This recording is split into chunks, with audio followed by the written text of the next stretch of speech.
Балтық бойындағы бұл ел өзінің шығыстағы көршілерінен келетін қауіп-қатерлерге заңсыз миграциядан бастап, соғыс қатеріне дейін тап болып отырғандықтан, Латвия президенті Еуропадағы ең сезімтал шекаралардың біріне келді. I'm standing here in Latvia with Belarus being just on my side.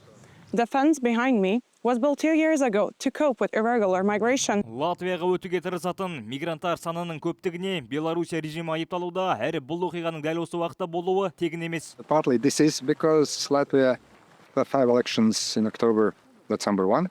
And of course then it's really important somehow to show that we are not able to cope with the pressure. Латвия Беларусьпен арадағы 173 шақырымдық шекарадағы қоршау құрылысын осы жылы аяқтады, бірақ шекараны қорғауды күшейтуге бағытталған барлық жұмыстар жыл соңына дейін толық аяқталуы тиіс. Латвия бақылау жүйелерін, камераларды, дрондар мен мұнараларды қосымша орнатуда. Кей мигранттар қоршаудан өрмелеп немесе ор қазып өтуге тырысып жатыр. Жаздың кей күндері Латвияда 100-ден астам заңсыз өту әрекеті тіркелді. Also testing of our capabilities, testing of our resolve, and trying to find weak spots. Бұл мәселе тек шекараны заңсыз кесіп өтпек болған адамдармен шектелмейді. Бірнеше күн бұрын аумағында дрон құлаған бұл Балтық елі гибридті шабуылдарға тап болып, соғыс қауіпіне де дайындалуда.